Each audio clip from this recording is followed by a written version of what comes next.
Welcome to the Healthcare Executive Podcast, providing you with insightful commentary and developments in the world of healthcare leadership. To learn more, visit ache.org. And without further ado, your host. Hello again, everyone. Welcome to the Healthcare Executive Podcast. Today's episode is brought to you by LifePoint Rehabilitation.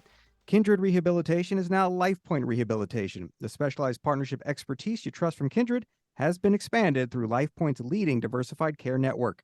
To learn how we can help you meet the growing rehabilitation need in your community, visit lifepointrehabilitation.net. All right, we have two guests with us today. We have Sanjit Sodhi, the COO at Kaiser Permanente in Vacaville, California, and Dorian Williams, the Assistant Vice President of Operations at West Virginia University Medicine in Parkersburg.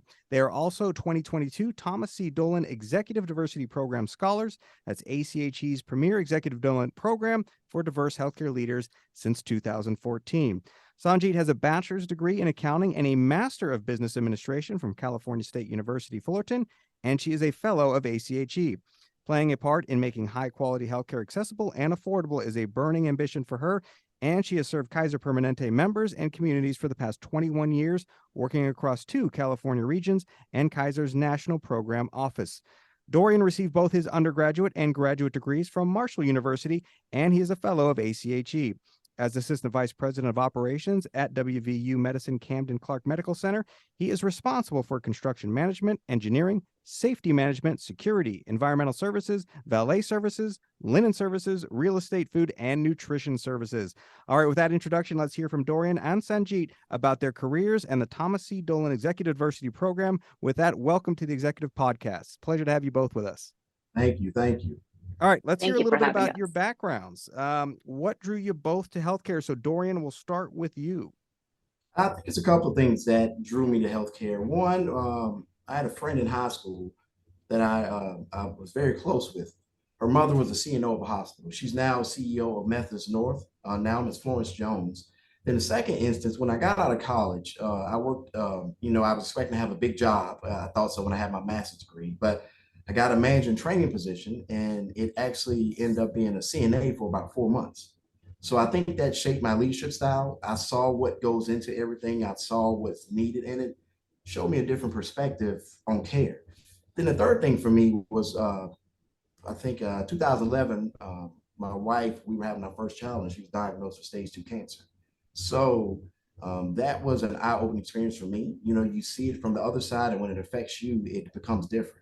So that shaped me in healthcare, I had a passion for healthcare. You have to have a passion for this business, but that made my hunger grow more when I saw it firsthand at different stages, and then when it impacted me directly. Well, I appreciate you sharing your story. Sanjit, how about you? What was your journey like to healthcare? Yeah, thank you, Eric, for that question. My journey into healthcare was purely random, but now it's purpose-driven. After I finished my degree in accounting, I was sure that I didn't want to be a CPA. Kaiser was my second job out of college while I was still pursuing my MBA and trying to figure out what I wanted to do. But I got recruited. I came into Kaiser as a financial analyst, and within a few years of learning and growing, taking on more responsibilities through the years, I was on a supervisory and management track. And on a personal level, at the same time, I got married to the man of my dreams. And just as we thought that we had all our carefully laid out plans coming along just fine, my husband, who was 29 years of age at the time, was diagnosed with chronic kidney failure from high blood pressure, a genetic condition that went undetected and untreated for a very long period of time. So this was around the same time frame when ACA was also being discussed. And as I was emotionally coming to grips with this new reality of our life, I realized how critical having health insurance was, and access to really quality healthcare was, especially also being in an integrated system. I just really realized the benefit of being with Kaiser. But most importantly, my husband and I could focus on his life-saving treatments without having to worry about anything else. And then there were folks out there who were not so lucky and who were making hard choices between medicines, between health insurance and food and shelter. And that personal setback really defined my career trajectory and my commitment to healthcare. I wanted to play my part in helping making quality healthcare affordable, accessible, with best service possible to patients when they are the most vulnerable. I felt I needed to get closer to the front lines where care is delivered, and that piqued my interest into learning more about hospital operations, moving away from regional role as a finance leader, but moving into hospital operations, first as a hospital CFO, and I've finally now transitioned into hospital chief operating officer. Yeah, both your journeys, very personal touches there. And you mentioned purpose, you mentioned passion. Let's talk a little about purpose now.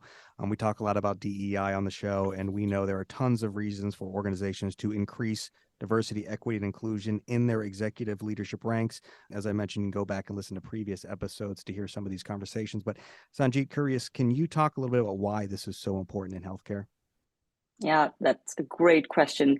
Data obviously shows the benefits of DEI in terms of not only greater innovation, recruiting top talent, boosting employee engagement, improving a brand's image for any organization and in any business sector.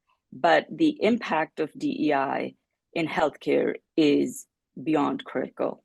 I think it literally saves lives. I strongly believe that diversity, especially in governance and leadership positions in healthcare, allows for better representation of the diverse communities and patient population. And most importantly, that it will lead towards reduction in healthcare disparities, the challenge that we're all trying to solve.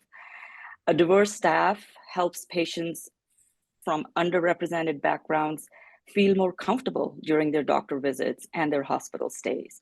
DEI strategies, when effectively deployed, not only improve communication, increase patient satisfaction, but ultimately deliver the high quality care we all want. So having a healthy healthcare workforce that reflects the community in not only race, in ethnicity, in age, in gender, in sexual orientation, immigration status, physical disability, and social economic diversity ultimately raises the overall health of the community it serves. Thank you for that answer. Just want to remind our listeners that this episode is brought to you by LifePoint Rehabilitation. Kindred Rehabilitation is now LifePoint Rehabilitation. The specialized partnership expertise you trust from Kindred has been expanded through LifePoint's leading diversified care network. To learn how we can help you meet the growing rehabilitation need in your community, please visit lifepointrehabilitation.net. All right, Dorian, let's talk about, we can talk about DEI, but let's talk about putting it into action, putting it into work. What are some ways healthcare leaders can help develop that more inclusive, equitable culture within their organizations?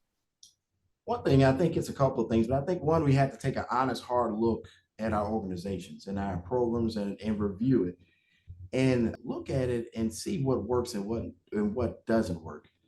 And, with DEI, we have to make sure we have the executive backing, and we have to make sure we have the financial backing. Because you read stories, I read an article yesterday that the burnout of DEI professionals and different things like that. But you have to have succession plans. You have to have programs in place. And I think one of the things about this is communication is a big part of this. So every organization has diversity. Even if it's diversity of thought, but do we have inclusion? So one of the things I think that we need to do a better job at, and I've seen some organizations that do it very well. I've seen some that's starting their journey. W Medicine just hired a diversity officer. We're on our journey. Albert Wright is committed to that. And my local CEO, Steve Altmiller, this is not a checkbox item for him. This means this is a priority for him. So what I mean by communication is that, what is DEI? What does it stand for? What does it mean to you? We have to have those conversations. We have to have those advisory boards, those councils, and then first we define that, because I think these topics, we're talking about things of all natures. Most people think when you hear DEI, the term, you think about race only. It's so much bigger. Just like Sanjit said, it's so much bigger than that. So we're talking about a lot of uncomfortable conversations, and sometimes we're trying to force it and make it here we're doing DEI, let's put this person over here, and that's a checkbox items. So there's a term that my CEO uses: slow is fast. We need to have slow communication to define it. Make sure everyone understands why we're doing it. And once they do that, we understand why we're doing it and how it impacts others. Then we can add on to other things, the different sectors of it, different things that continues. Because this is a continuous journey.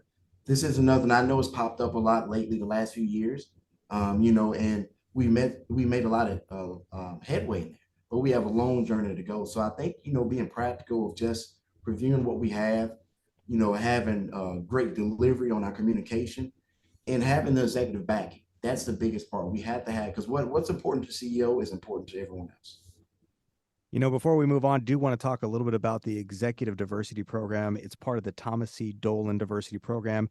It does provide education, mentoring, and networking experiences to prepare diverse leaders for higher level positions in hospitals, health systems, other healthcare organizations.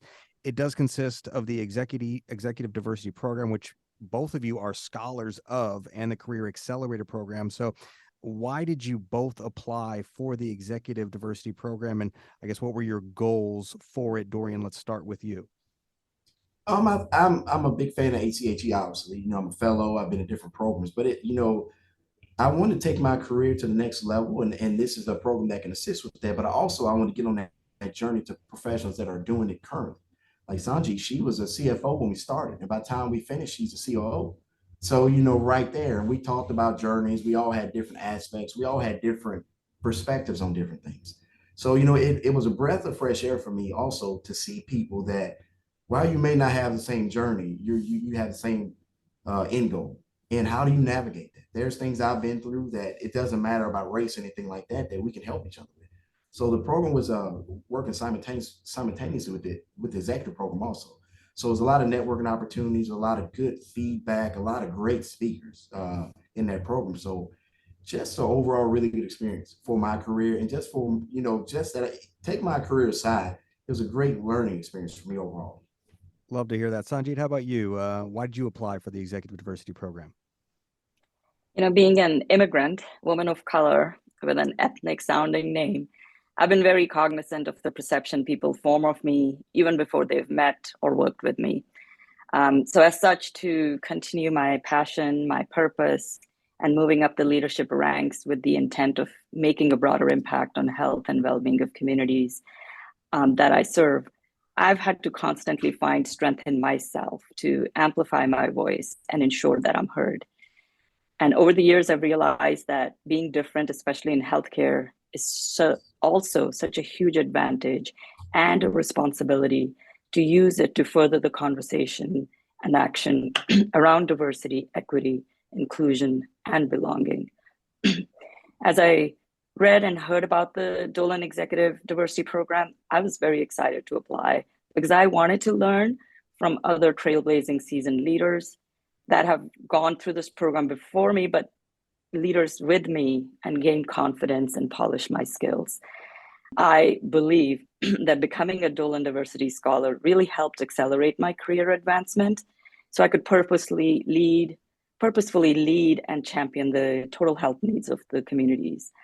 But I also hope that it provides an inspiration to the next generation of diverse candidates like me, who may have limited awareness of ACHE, but they are looking to make a difference. And this program really did that for myself and my 12 other scholars. Both of you are ACHE fellows, and Sanjit, you just became a fellow here in last year in 2022. So congratulations. And we'd love to hear more about, your fellow journeys as well, how ACHE played a role. So Sanjit, if you can start this conversation, just tell us about your ACHE journey. That is a fantastic question. As you can see from my bio, my entire healthcare career has been with Kaiser Permanente, and mostly in health plan and hospital finance. So I was looking to transition to operations. I realized that I needed to broaden my network and my understanding of healthcare sector beyond Kaiser.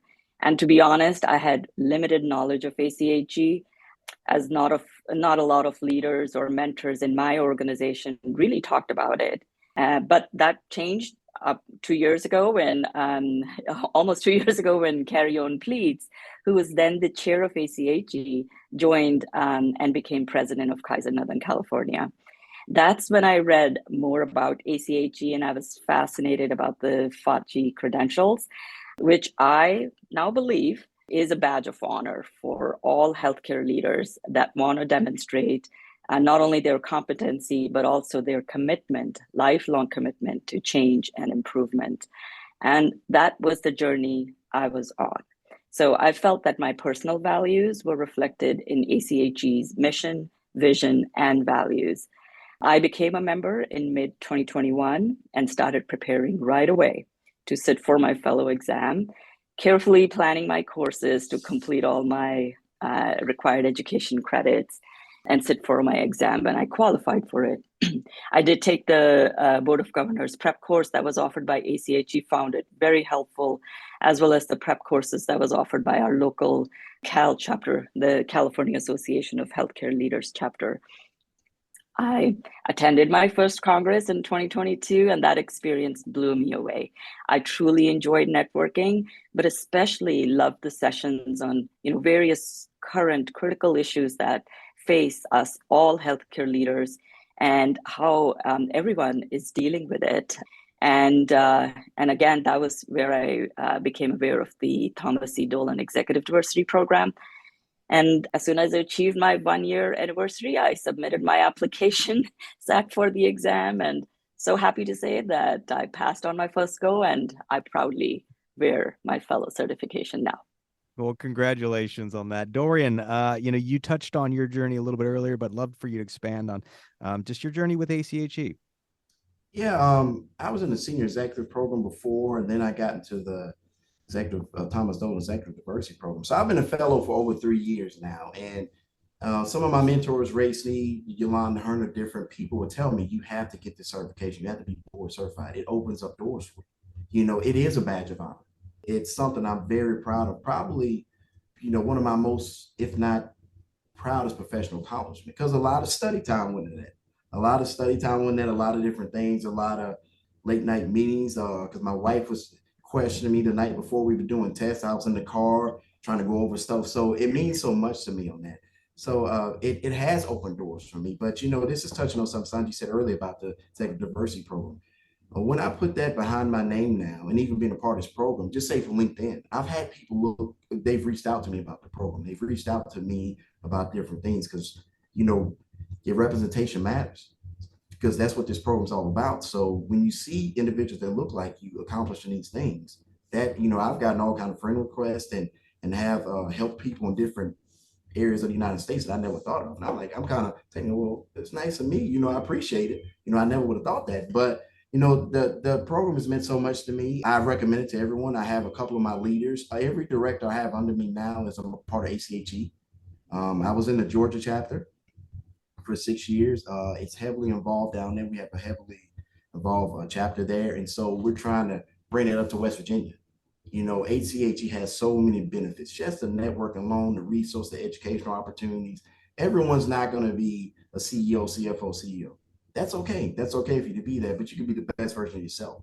And I think ACHE's programs allows you to be that. So, I have nothing but praises to say about ACHE. Some of the mentors I have that have made the biggest impact in my life.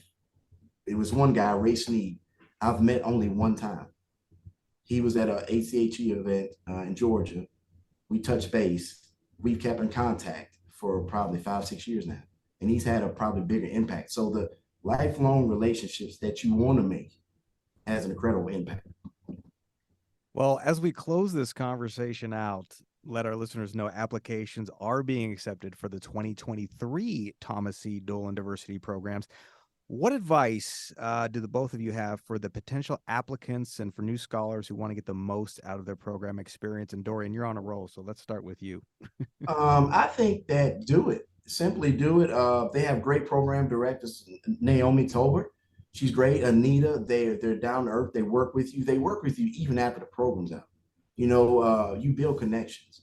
I have several members of our class, and I feel like we're all close in some nature. And one of the things for me, I said some of the ones that I didn't feel like I was as close to as I wanted to be, because I'm a firm believer in building authentic relationships. We can go on room network, but you need to build those authentic relationships. And that's what I feel like. We were texting the other day. There was a picture came up. We were all texting, saying how everybody's doing and stuff like that. So I would say do it. The benefits you get out of it, the learn opportunities, the tutelage, and just the experience and all has been great. So I would advise anybody, if you have a chance to do this program, do it.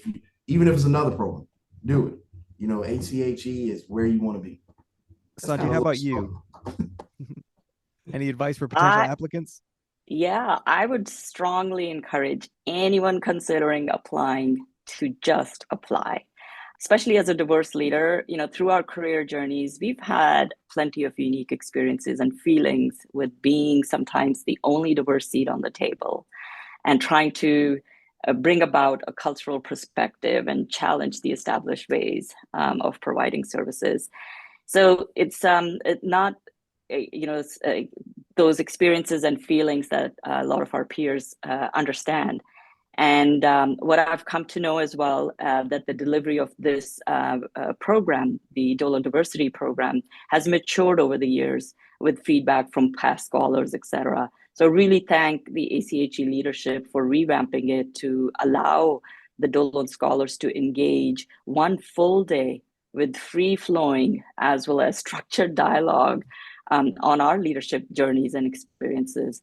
And it gave us diverse leaders an avenue to really voice our innermost feelings from our journey, trying to move ahead in our organizations, in our careers, and feeling validated on these experiences, these shared experiences. But most importantly, finding strength in each other, celebrating our diversity, and then really having dialogue about how to overcome and continue moving forward. So I really felt that I found my tribe, and these diverse scholars are my tribe, and felt so supported. Again, Dorian gave a shout out. I absolutely want to give a shout out to Anita Halverson and Naomi Talbert. They were so instrumental in making this program the success that we felt. We all are so connected, and we have our own chat group and reach out to each other for assistance and support. So this program is once in a lifetime opportunity, full of learning through site visits, mentorship. Can't speak enough and gratitude for the mentor that I was assigned, that I was matched with, coaching and dialogue and networking with healthcare leaders from across the country. So don't think twice, go for it and give it your all. All right, you've been listening to Sanjit Sodhi and Dorian Williams. They are two of the 2022 Thomas C. Dolan Diversity Program scholars. Thank you so much for joining us. It's been a pleasure. Thank you for having us. All right, ACHE, as we mentioned, is accepting applications for the 2023 Thomas C. Dolan Executive Diversity Program and the Career Accelerator Program. You can visit ache.org/diversity programs for more. Applications are due April 10th, 2023. And one more to thanks for LifePoint Rehabilitation. Kindred Rehabilitation is now LifePoint Rehabilitation. The specialized partnership expertise you trust from Kindred has been expanded through LifePoint's leading diversified care network. To learn how we can help you meet the growing rehabilitation need in your community, visit lifepointrehabilitation.net. And we thank you so much for listening today. We'll, of course, catch you next time right here on the Healthcare Executive Podcast from ACHE. This has been the Healthcare Executive Podcast, brought to you by the American College of Healthcare Executives. If you've enjoyed the show, please consider rating and reviewing on iTunes or your podcasting app of choice. And for more information, find us online at ache.org.